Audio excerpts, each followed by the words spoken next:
Olá, estamos começando mais um Rede de Olhares, hoje no formato Rede Cabeças, para falarmos sobre pensão alimentícia e as novas atualizações da lei no Brasil. Pensão alimentícia é o pagamento realizado para custear despesas de quem não tem condições próprias de subsistência. Os beneficiários podem ser filhos, ex-companheiros de união estável, pais e ex-cônjuges, todos mediante comprovação de necessidade. Entre as despesas podem ser caracterizados gastos com alimentação, locomoção, saúde, vestuário, lazer e educação. A atualização da lei da pensão alimentícia no Brasil foi feita com a intenção de punir rigidamente quem atrasar a pensão dos filhos.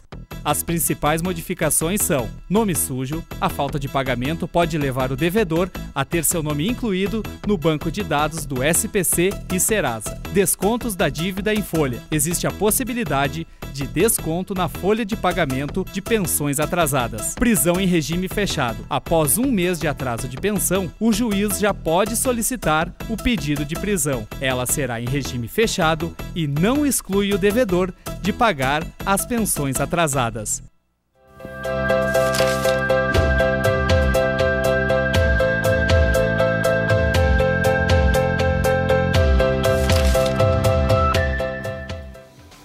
E aqui no estúdio nós temos a presença da Sheila Tonê, psicóloga. Tudo bem, Sheila? Tudo bem. Seja bem-vinda.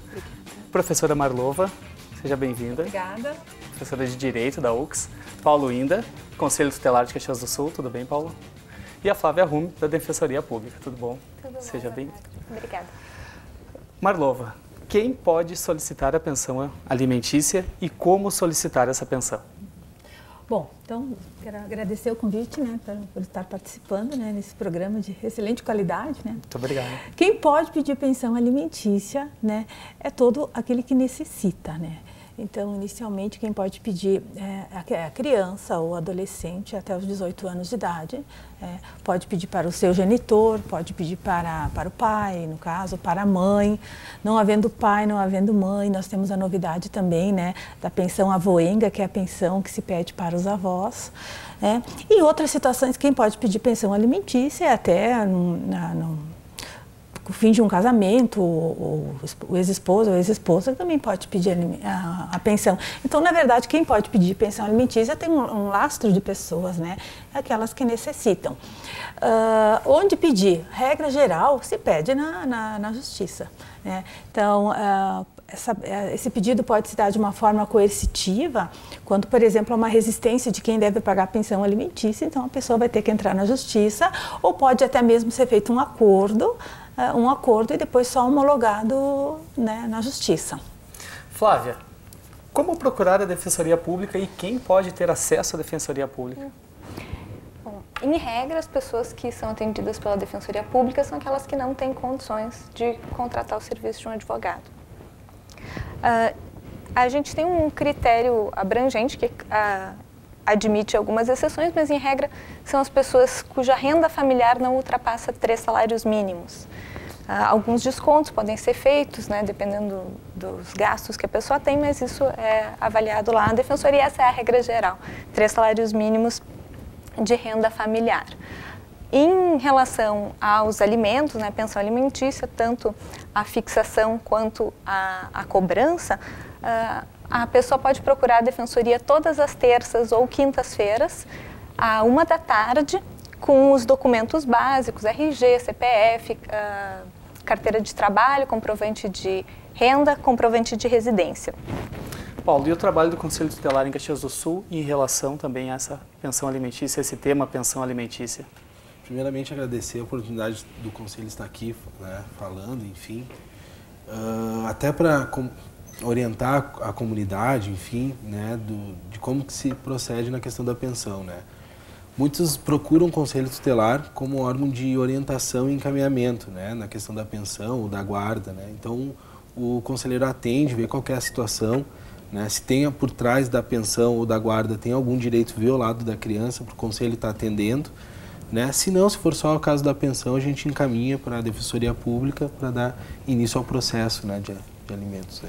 Perfeito. Sheila, temos essa parte de leis, mas temos também a parte psicológica. Como funciona a psicologia com os pais, com os filhos, nessa hora de separação, nessa hora de pedir uma pensão alimentícia? Eu acho fundamental os pais sempre terem, quero agradecer também o convite de estar aqui. Importante quando a gente pensa num caso de separação, assim, que a criança vai ser sempre, né, lesada já pelo fato dos pais estarem se separando. E às vezes a briga gira em torno disso, né, da pensão, enfim, de quem fica a criança, da guarda também.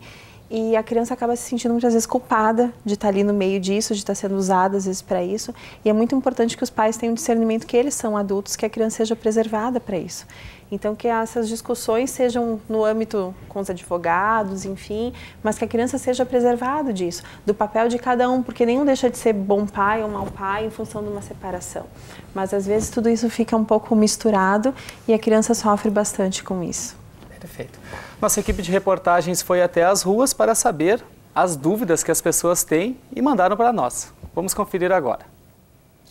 Eu acho que se o pai fez, ele tem que criar, né?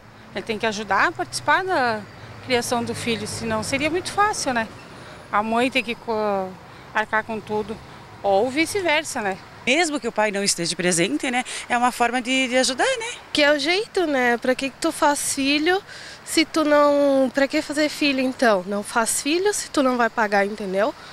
E no caso do reverso, quando o homem assume a paternidade do filho, né? O senhor acha que é correto também pagar? Não. Não. A mãe não tem... Nesse caso, a mãe não... Acho que não se inclui. Pensão alimentícia? Sim. Sim, sou a favor, né? Se colocou o filho no mundo, tem que dar subsídio, né? Não é só a obrigação de um, é compartilhar. Depende muito da situação. Tem que ver qual é o lado que tem maior poder aquisitivo nessa situação. Eu tenho esse caso na minha família e a questão da minha mãe ser incapacitada, pressão alta, não ter uma visão de um olho, e o meu pai ser encostado, então, nesse caso, eu acho que seria até válido. O pai tem que ter responsabilidade também, né, com as crianças, enfim. Só não fica só a responsabilidade da mãe, né?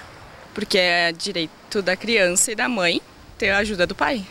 Acredito que sim, que é bom a lei. Precisa, né? Se realmente for usado para a criança, para benefício da criança, para a subsistência da criança, sim. Se for usado de outra forma, não, né?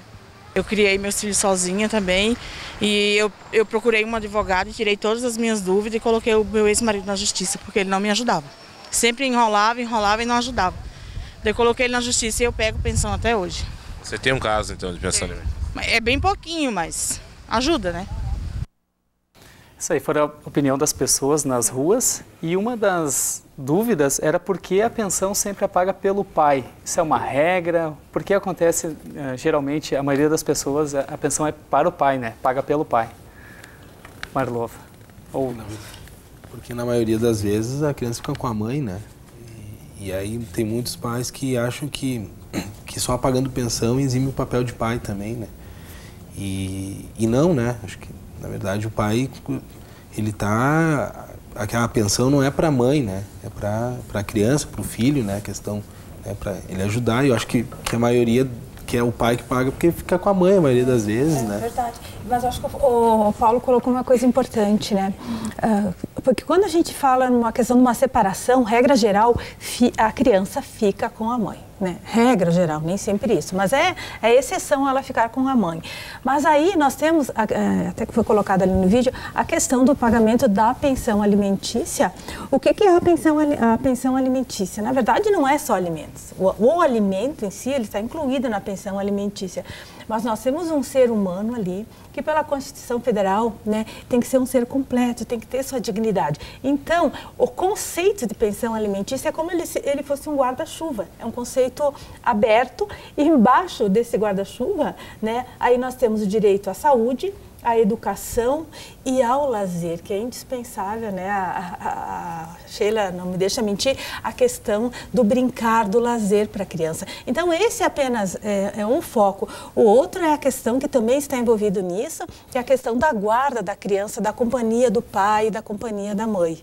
Que, né, não sei se poderia até aprofundar essa questão da guarda compartilhada, da necessidade de haver. Flávia, hoje é comum essa guarda compartilhada, né? Está se tornando mais corriqueiro. Sim, tem sido a regra e é muito importante esclarecer que às vezes as pessoas acham que guarda compartilhada é uma guarda dividida meio a meio, que a criança passaria metade do tempo com o pai e metade do tempo com a mãe. Não é uma guarda e não alternada, é assim, né? Não é guarda alternada, não é dividir exatamente pela metade o tempo com um e com o outro. A guarda compartilhada pressupõe o compartilhamento das responsabilidades, ou seja, as decisões que envolvem a criança vão ser tomadas pelo pai e pela mãe em conjunto, mas vai ter uma residência principal, né, aquela rotina, a estrutura que a criança precisa ou que o adolescente vai ser fixada. Pode ser estabelecido, inclusive, convivência, né, com visitações em datas estabelecidas ou livres, mas vai ter uma residência habitual e aí as decisões é que serão compartilhadas, não o tempo dividido. E não isenta o pagamento da pensão. De maneira nenhuma. De maneira nenhuma. Se compartilha também o pagamento dos alimentos aí. E temos casos hoje que a guarda fica com o pai. A mãe paga essa pensão? Como fica essa situação? Paga da mesma forma, não há distinção. O guardião, que é aquele que arca com a maior quantia dos gastos, né, que é o que proporciona a moradia, o alimento do dia a dia, vai pagar a mensalidade da escola, médicos, todas as despesas cotidianas, vai receber, né, vai ser o gestor, na verdade, quem recebe é o menor, mas vai ser o gestor desse valor, e aquele que não tem o menor ou adolescente na sua companhia vai fazer o pagamento, seja o pai ou seja a mãe. Só para explicar que a guarda é uma coisa, a pensão é outra, né? Porque tem casos que o pai tem que pagar a pensão, mas, por exemplo, pode ser proibido os dias de visita, né? Por algum determinado, enfim, que o juiz proíbe, mas a pensão vai ter que pagar, então até para explicar aqui, que às vezes a mãe fala, não, mas eu não quero pedir pensão porque eu não quero que o pai veja o meu filho, isso é muito comum, as pessoas acham que está atrelada à convivência ao pagamento dos alimentos. E aí na defensoria a gente costuma dizer que ninguém aluga o filho nem compra o direito de ver o filho. O direito de convivência com o pai ou com a mãe é independente do pagamento dos alimentos, assim como o direito do menor de receber os alimentos também independe da convivência. Os dois direitos não se anulam e não se afetam. Vamos conferir mais uma pergunta das ruas. Gostaria de saber o seguinte, porque eu tenho meu filho que está nesse caos aí. A mulher foi embora e não deu satisfação e nem endereço aonde ela ia ficar. E levou a criança. E ele continua pagando a pensão, só que ele não consegue ver a criança porque ela está muito longe. Agora ele ficou sabendo que ela está em Lagunas. E ele está sempre depositando direitinho e tudo, e eu acho que isso aí não seria o certo, porque se o cara está pagando em dias, está cumprindo com as suas obrigações, ele teria o direito, por direito, de olhar o filho, né? Pois é, tem essa questão. É exatamente isso que nós estamos falando. Claro que o direito desse pai de ver o filho, independente de onde ele esteja morando, permanece, o direito do filho também de ter contato com o pai permanece. Independente disso, a criança ou o adolescente tem que comer todos os meses, vendo o pai ou não. Então, o fato de a mãe ter se mudado com o filho para outra cidade, para outro estado, não isenta o pai de ter que pagar os alimentos e também não afasta o direito desse pai e desse filho de conviverem, né? Vai ter que se chegar a uma forma, claro, não vai ser aquela visita todo final de semana, como aqui costuma, né, se preferir.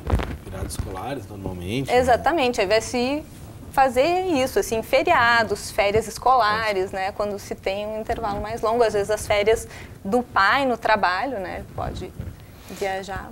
E nesse caso, o pai que se sente prejudicado, o que ele deve fazer?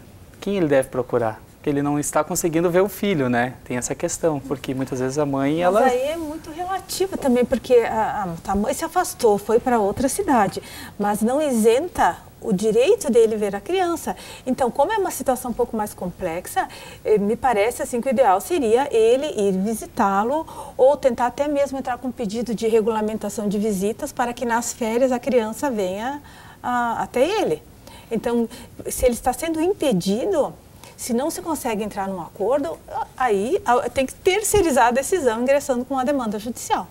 Sheila, E como saber a decisão das crianças? Porque também é importante a opinião deles, saber se querem ficar com a mãe, com o pai. Muitas vezes querem ficar com o pai e a decisão é com a mãe, ou o pai não tem condições, aquela criança. Como trabalhar com isso? Eu acho que na própria lei já tem uma idade que a criança daí pode optar, né? Acho que no primeiro momento ela fica sempre mais com a mãe, ao menos que tenha um impedimento muito grave, eu acho, para que não fique com a mãe, ou a mãe entre num acordo com o pai e eles fiquem.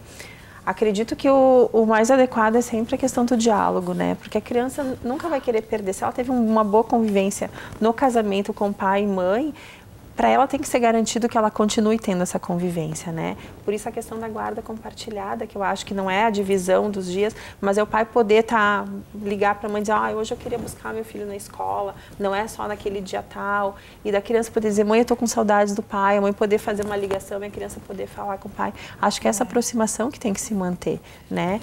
E porque a criança vai sofrer de igual forma, eu acho que é um período bem difícil.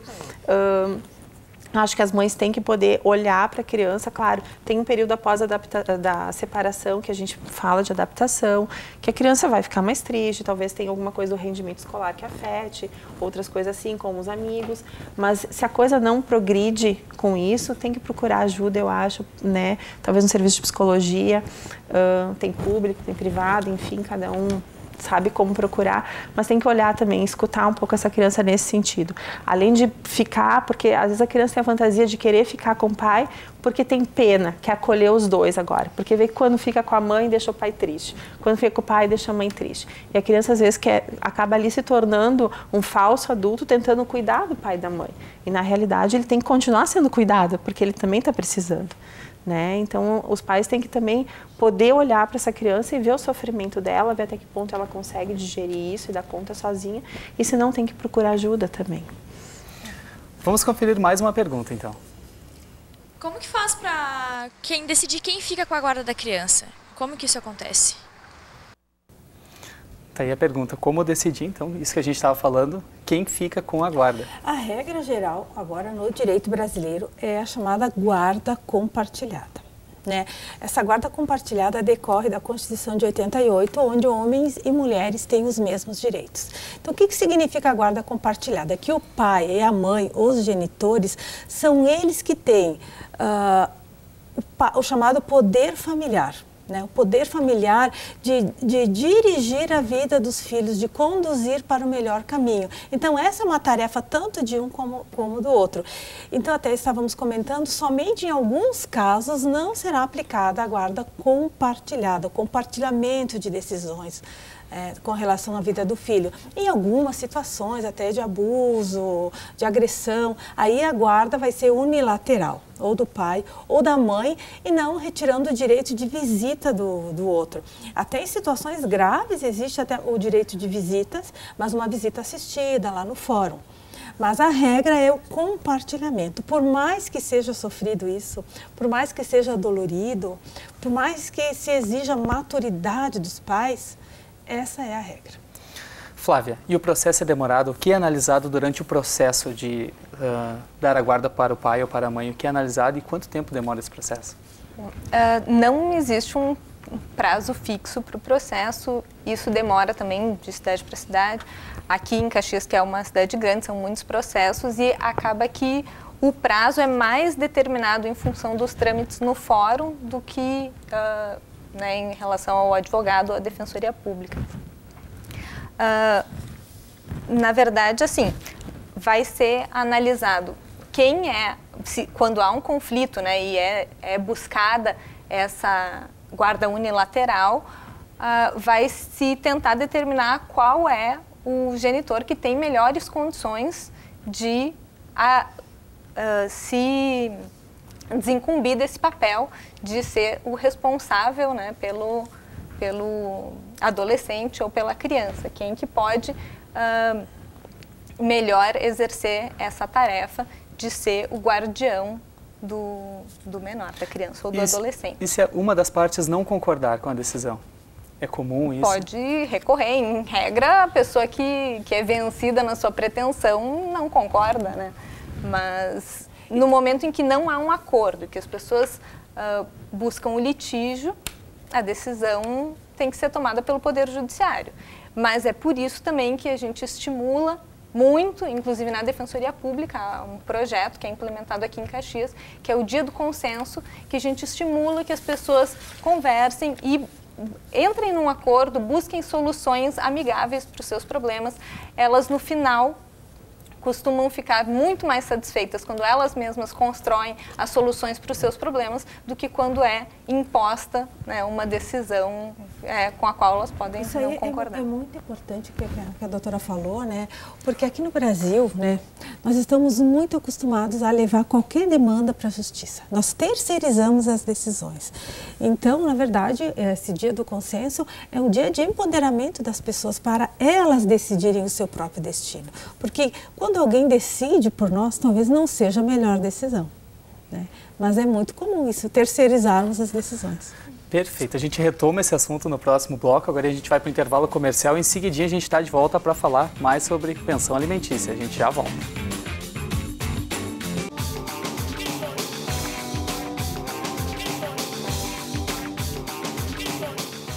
Voltado ao resgate das tradições do Rio Grande do Sul, o Terra apresenta a cultura gaúcha, a música nativista e seus melhores intérpretes e grupos musicais. A música e a poesia se encontram nesse galpão de estância, retratando as autênticas manifestações sul-riograndenses, com a apresentação de Omair Trindade. Terra, todos os domingos às 10 da manhã, na UX TV, canal de identidade.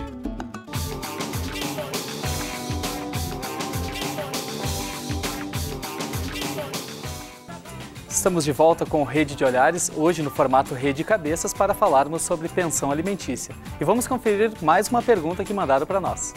Até que idade é filhos? Se está fazendo faculdade, até que idade? Acho que é até 21 ou 24 anos. Me falaram também que se os pais às vezes não têm condições, as avós que têm que dar pensão, isso procede? Isso que a gente falou antes, né? Dos avós e a idade, né? Até que idade, Marlô?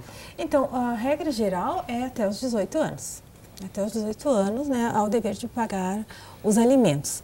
Porém, né, isso não está na lei, mas são decisões judiciais já consolidadas, que se porventura, né, essa pessoa com 18 anos, ela faz um curso superior, né, há uma extensão do dever de alimentar. Né, o dever de pagar a pensão alimentícia, até praticamente terminar a faculdade. Mas o que é importante até salientar aqui é que o dever de pagar alimentos, né, a pessoa ingressa, então, ou seja, o representante, o assistente ingressa na justiça com o pedido de pagar alimentos e esse pedido ele é ato perpétuo, ou seja, ele vai continuar, ele não vai aos 18 anos encerrar. Porque a pessoa agora é maior de idade, como se diz. Na verdade, aquele que está pagando a pensão alimentícia tem que ingressar com o pedido para se exonerar. E aí vai haver o direito de defesa de quem estava recebendo os alimentos. E aí, porventura, ele pode dizer não, provar. Estou fazendo faculdade, ainda não consigo me manter. E aí o juiz pode decidir que a pensão continue por mais um tempo. Paulo, e as medidas de proteção, como o Conselho Tutelar trabalha com essas medidas de proteção? Na verdade é o seguinte, quando a família, né, a mãe ou o pai procura o Conselho Tutelar na questão da pensão ou da guarda, que eu estava falando antes, né, que por trás de um pedido de pensão da guarda pode ter um direito violado, né, e também pela briga, né, dos pais na questão da pensão e da guarda, né, nessa briga eles colocam muitas vezes a criança, o adolescente no meio, né, dessa briga deles e isso acaba tendo um direito da criança violado, né, no desenvolvimento, enfim. Então o Conselho é um órgão que, além de encaminhar para a Defensoria, pode estar encaminhando para uma rede de proteção do município, né, ao psicólogo ou a questão até do assistente social, né, enfim, para estar vendo essa questão, né, desse outro direito violado que está por trás dessa pensão, dessa guarda. Sheila, a importância dos pais, o diálogo dos pais com o filho, com os filhos nesse momento, também esse lado psicológico, né? É muito importante isso, porque quem vai sofrer vão para a justiça, depois vai ter a determinação do juiz e cada um, claro, eu digo, quando há uma separação, sempre teve 50% para cada lado, não adianta, né? Sempre vai ter, vão sair todos, né? Não tem aquele que saiu melhor ou pior, todo mundo saindo prejuízo, todo mundo, enfim. Mas a criança é a que menos tem estrutura para poder suportar tudo isso, né? E é a que menos, nesse momento, é a que menos é olhada e é a que mais que é envolvida no conflito. Porque quando fala, né, estão brigando em função da pensão alimentícia ou da guarda, tem sempre aquela coisa que às vezes colocam assim, eu vou te mostrar quem teu pai é, ele não está pagando isso. Como é que a criança vai ter discernimento de poder ver, meu pai não está pagando? Ela vai, às vezes, poder internalizar, então ele não me ama porque ele não está pagando. E às vezes o pai não está pagando não é porque não ama a criança. Ou é por uma questão de briga mesmo, porque às vezes a questão da separação vira uma questão de briga de poder, de quem pode mais, quem pode menos, ou às vezes por um desafeto que, enfim, se separaram e fica ali uma vingança entre o casal, algumas coisas ali misturadas, mas é a criança que acaba sempre sofrendo. Então tem que dialogar, tem que conseguir filtrar isso. A criança não tem psiquismo para poder suportar tudo isso. Não adianta a gente querer dizer assim, vou mostrar, a criança na vida vai saber quem é o pai e a mãe, né? E já vai ser muito duro para ela ter que olhar para isso. Não precisa uma mãe ou um pai denunciar isso para a criança. Então eu acho que é fundamental que as mães ou os pais conseguem preservar. Pensem no melhor para o filho. Ele não pediu para estar ali. E já que está, agora tem que ser cuidado. Pelo menos preservado nessa parte, né? Eu digo assim, às vezes tem que ter um filtro, né? A criança, por si só, ela é muito esperta. Ela vai captar que o pai não está isso, que o pai é aquilo, que o pai é ausente. Vai ver que o pai deixou de visitar. Ela vai construindo a história dela. Ela não precisa ser apresentada de uma forma tão brusca. E a importância dos pais, o diálogo do pai e da mãe, para a criança ter uma referência. Quem é o pai, quem é a mãe, se sentir que o casal ainda conversa, né? Não se afastaram e não conversam mais, né? Com certeza, até para ela não ter essa culpa de estar ali no meio disso, né? E às vezes as coisas vão acontecendo e a criança para de falar com os pais porque vê que, enfim, vou falar e daí o pai vai culpar a mãe do que está acontecendo, porque é tu que cria. Então, deixar esse canal bem aberto e a criança conseguir se sentir acolhida, ter liberdade tanto de poder falar com o pai como com a mãe, porque senão também ela vai se fechando cada vez mais no mundo dela, vai ficando triste e a gente vai vendo que criança que não fala, que não conversa, é uma porta aberta para todas as outras coisas que a gente já tem vivido na atualidade. É importante esclarecer também da primeira pergunta que foi solicitado, né, se os pais, se os avós devem pagar a pensão alimentícia. E por mais paradoxal que seja isso, sim, se porventura os pais não puderem pagar a pensão, regra geral o pai não puder pagar a pensão alimentícia, está sendo sim feito o pedido para os avós. Mas por que isso? De onde surgiu isso? É que na verdade nós temos que ver que a criança ela está inserida dentro de um núcleo familiar. Ela não tem só pai e só mãe, ela tem avós, ela tem irmãos, ela tem tios. Então o dever de pagar alimentos ele extrapola os pais, que são os primeiros que devem pagar, para os avós, porque eles também, há uma corresponsabilidade jurídica. Então, isso ocorre sim. E até, né? E até tendo avós, até tivemos algumas decisões, né, de avós tendo seus imóveis penhorados para pagamento de pensão. Vamos ver mais uma pergunta então que a gente tem aí para mostrar. Eu gostaria de saber, né, qual é o valor mínimo que eles têm que estar pagando, né? Pois é, o valor mínimo, uma discussão. Qual o valor que é pago? Flávia. Há uma lenda que se criou de que seriam 30% dos rendimentos do prestador de alimentos ou do salário mínimo, mas não existe, de fato, um valor ou um percentual previsto em lei. Esse valor vai ser atingido sempre se levando em consideração as possibilidades daquele que tem que pagar alimentos e as necessidades daquele que deve receber.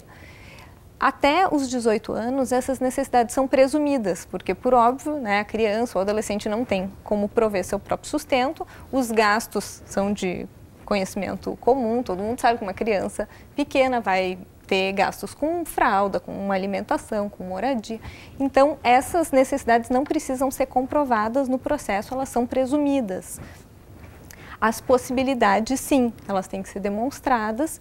Aquela pessoa que pede os alimentos vai informar, olha, o emprego desse que deve pagar alimentos é tal, ele ganha aproximadamente tantos por mês e em cima disso vai se fazer o cálculo e chegar a um valor que leve em consideração tanto as possibilidades daquele que tem que pagar quanto as necessidades de quem deve receber, mantendo uma proporção entre uma coisa e outra. E por que teve essa alteração na lei agora, é prisão com regime fechado? Existia muita inadimplência da questão do pagamento da pensão alimentícia? Na verdade, sim. Há o dever de pagar alimentos. Isso é basilar. Né? Então, quando quem deve pagar alimentos, de certa forma, resiste, né, a esse pagamento, o direito vai ter determinados mecanismos que façam com que ele venha pagar. Porque não é o simples fato de estar desempregado que vai exonerar o dever de pagar alimentos. Então, a prisão civil, que, né, é o único caso de prisão civil, né, que nós temos no direito brasileiro, é justamente não para punir. A natureza jurídica não é punitiva, mas há uma natureza jurídica de coação para pagar a pensão. Então, sim, como alimentos diz respeito à vida, uma questão de vida da pessoa, né, o devedor de alimentos pode ir preso com prisão fechada, regime fechado, para coagir ele a pagar. Mas como estávamos discutindo antes aqui com a doutora Flávia, existe até o bom senso do judiciário no sentido de deixar essa pessoa apenas pernoitar na prisão e trabalhar durante o dia, né, para poder pagar. Tem a questão do nome negativado também agora, essa nova lei, né? Já havia diversas decisões, né, autorizando a inclusão do devedor nos cadastros de proteção ao crédito. Atualmente está prevista em lei, inclusive, essa possibilidade.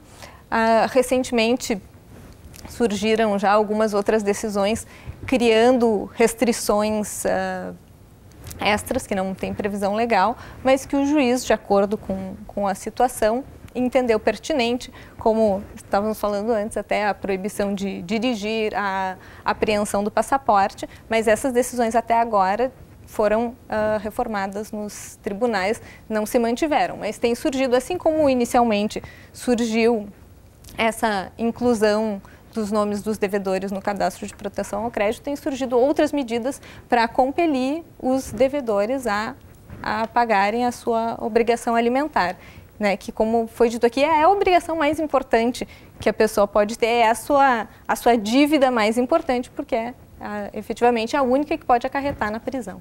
Já existiu algum precedente, então, da retirada da carteira de motorista, do direito de dirigir? Sim, da suspensão do direito de dirigir. Porque o que é mais grave para uma pessoa? É a sua perda de liberdade. E se não paga a pensão alimentícia, pode perder a liberdade. Então, se pode mais, pode menos.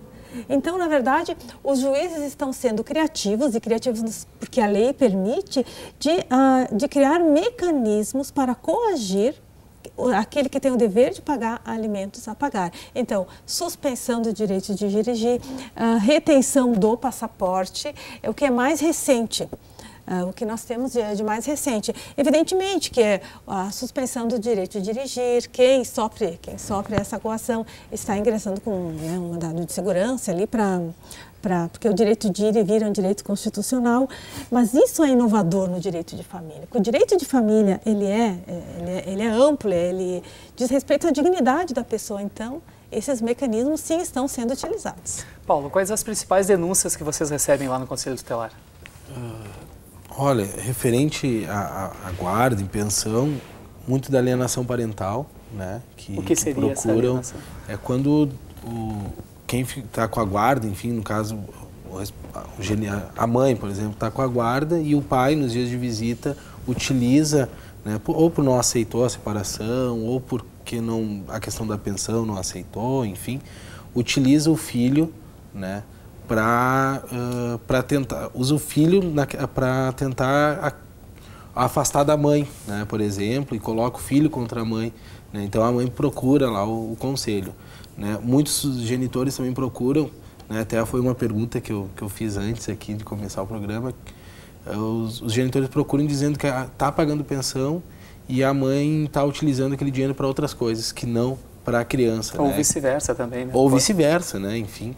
E então a gente encaminha para a Defensoria Pública, enfim, para entrar, para ver, né? Mas é uma pergunta até para esclarecer. Alienação significa alienar, separar. Separar, regra geral, o pai da convivência do filho. É muito grave isso. É muito grave e aí se utiliza N artifícios para fazer essa separação. Para a psicologia, como ela é vista, essa alienação, Sheila? É vista, como eu tenho dito sempre, né, que a criança é sempre o maior prejudicado de tudo isso, né? Porque às vezes, até a gente estava discutindo antes aqui, é feita às vezes uma fantasia, né? Uma coisa que não é verdadeira sobre o pai ou sobre a mãe. É se contada às vezes uma história, enfim, vai se colocando elementos ali, se colorindo uma história que não é colorida, né? E a criança vai não sabendo se aquela verdade é verdadeira ou não e vai ficando com medo. O que acontece? A criança vai se criando sem saber se o pai, em quem que ela confia. Porque tem horas, por mais que a mãe traga uma mensagem, o pai traga uma mensagem de que a mãe não está fazendo as coisas, o que é má nesse sentido, a criança sabe quem é o pai e a mãe dela. Só que fica aquela dúvida, em quem que eu posso confiar? Porque se o pai vai falando da mãe, né, que a pessoa com quem a criança ama, a criança vai criando dúvidas dentro dela. E ela vai crescendo sem saber confiar no pai e na mãe, porque eles estão brigando demais isso, usando ela. E vai criando um buraco dentro da criança, porque ela não sabe a quem recorrer. Porque a gente pensa assim, uma criança, quem que ela vai ter que ter o pilar, né, mais sólido, né, dentro de casa? É o pai e a mãe.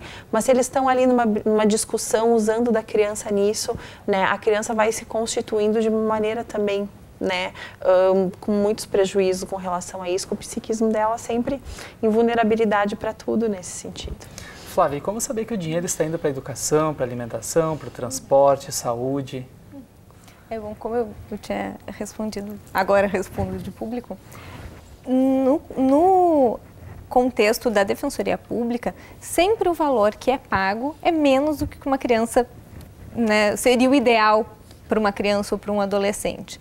Porque as pessoas realmente, né, vêm de uma situação muito complicada e aí elas já pagam o limite máximo que elas conseguem e sempre para a criança poderia ser um pouco mais, a criança e o adolescente sempre necessitariam um pouco mais. Então, a regra é a seguinte, se a criança está alimentada, se a criança está vestida, se a criança frequenta a escola e está tendo suas necessidades básicas supridas, por óbvio que o dinheiro está sendo destinado para onde deveria. E, em regra, aquele que é o guardião, aquele que tem a criança ou o adolescente na sua casa, arca mais com os custos dessa criança, desse adolescente, do que aquele que paga a pensão, propriamente. Então, não tem cabimento esse tipo de justificativa, ó, tantos reais foram para a comida, tantos reais foram para a roupa. Aquele que tem a criança, o adolescente na sua casa, já tem que fazer um malabarismo para conseguir fechar as contas, pelo menos no âmbito da defensoria, né, que é a nossa atuação. Então, não há prestação de contas para esse tipo de obrigação. Por isso que um novo casamento não isenta a pessoa de continuar pagando a pensão, né, Marlova? De forma alguma. Não. Filho é para sempre. Não, de forma alguma. Há necessidade de continuidade de pagamento. Agora, o que diferencia é o status econômico, familiar, né? Então, tem crianças que recebem uma pensão alimentícia de R$3.000. Precisa de R$3.000? Está indo para a mãe esse dinheiro? Bom, mas é como a doutora Flávia falou, a capacidade de quem paga é a necessidade de quem recebe. Então, pode haver um pai que tem essa capacidade de pagamento de R$3.000, de R$5.000. Então, é relativo isso. A pessoa tem 2 filhos com 2 mães diferentes ou 2 pais diferentes. O valor é o mesmo?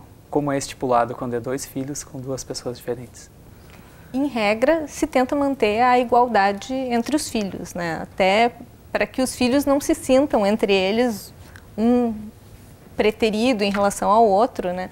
Tenta sempre se manter a isonomia entre os filhos. Então, como o prestador é o mesmo, vai se tentar sempre manter. Claro que, eventualmente, se a mãe de um ou a mãe de outro tiver uma condição muito diferenciada, isso pode ser levado em consideração. Mais uma vez, no âmbito da defensoria, como, né, sempre as pessoas estão passando por bastante dificuldade, vai se pagar, em regra, o mesmo valor, sem se fazer diferenciação entre os filhos. Sheila, para irmos encerrando, então, muito importante esse lado psicológico, né, esse acompanhamento psicológico nesse momento tão delicado.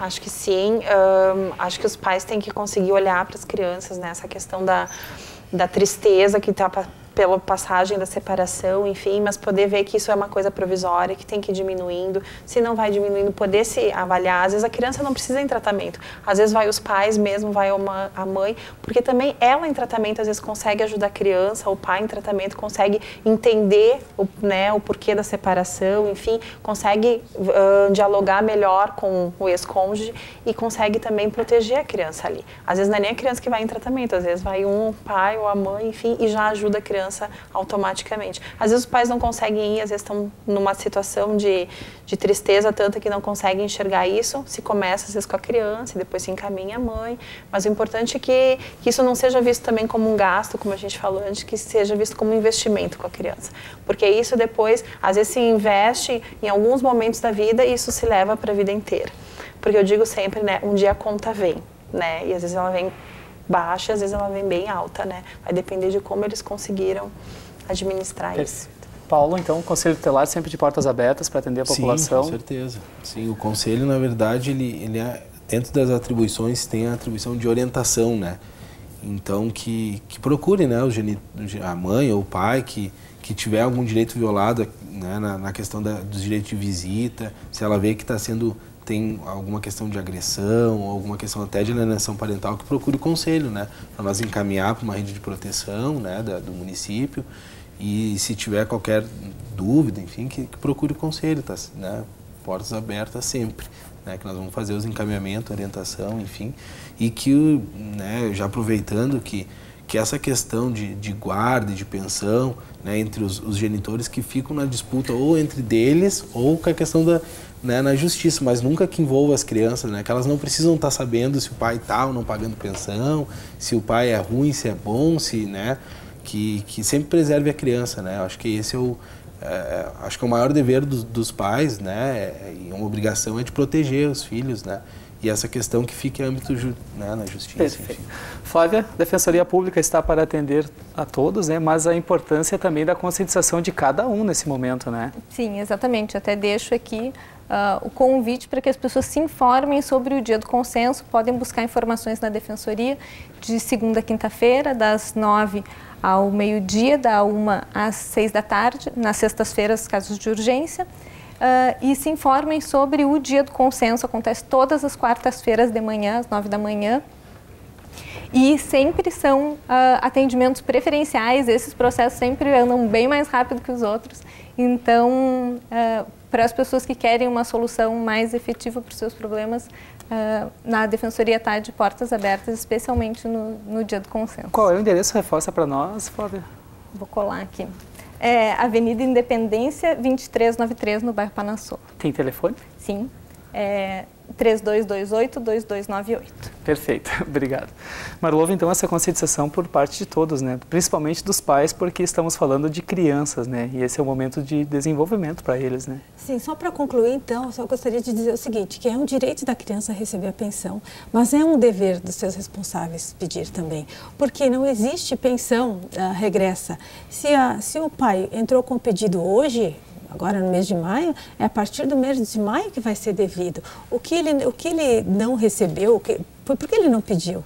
Então, o dever de alimentos ele só vai se dar enquanto judicializado. O que o pai não pagou anteriormente, porque não quis pagar, bom, não era devido então. A partir do momento que entra com o pedido judicial, aí há um dever jurídico de pagar. Mas tem que entrar com o pedido. Nosso programa vai ficando por aqui. Tenho certeza que teríamos assunto para mais alguns programas. Agradeço a presença de todos vocês, a presença de vocês aí de casa. O Rede de Olhares no formato Rede de Cabeças fica por aqui. Até o próximo.